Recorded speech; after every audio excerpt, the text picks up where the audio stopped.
Hi guys, जैसे आपको पता है हमारा इंडिया का बजट आ गया है, तो मैं बहुत इंपॉर्टेंट कुछ हाइलाइट्स आपसे शेयर करूंगा specifically related to the taxation purpose only. सबसे इंपॉर्टेंट रिफॉर्म यह आया है कि अब 12 लाख तक की इंडिविजुअल की इनकम के ऊपर न्यू रिजाइम के अंदर कोई टैक्स नहीं लग रहा है।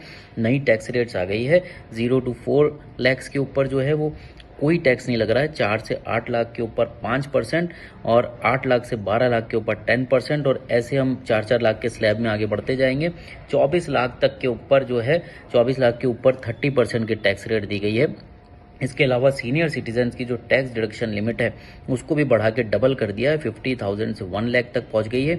आप रेंट के ऊपर टीडीएस काटा करते थे जिसकी लिमिट 2,40,000 रुपये थी पर एनम, अब उसको सीधे बढ़ा के 6 लाख रुपए कर दिया गया है। बहुत इंपॉर्टेंट रिफॉर्म है। इसके अलावा अगर आप कोई अपडेटेड रिटर्न्स फाइल करते थे करंट ईयर के अंदर जिसकी लिमिट थी 2 ईयर्स, उसको भी बढ़ा के 4 ईयर्स कर दिया गया है।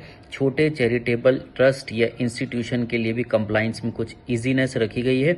पहले इनको जो है 5 साल तक रजिस्ट्रेशन कराना पड़ता था, अब ये 10 ईयर्स तक अपना पीरियड ऑफ रजिस्ट्रेशन इनका इंक्रीज कर दिया गया है, तो very good relief for them. इसके अलावा कुछ टैक्स पेयर्स जो हैं वो अलाउ करते थे उनको सेल्फ ऑक्यूपाइड प्रॉपर्टी के अंदर क्लेम करनी थी annual value 1 self occupied property की, वो कर सकते थे। अब उसको भी बढ़ाकर 2 कर दिया गया है। तो ये एक बहुत इंपॉर्टेंट रिफॉर्म्स है इनकम टैक्स के बारे में जो मैंने आपको शेयर किया है।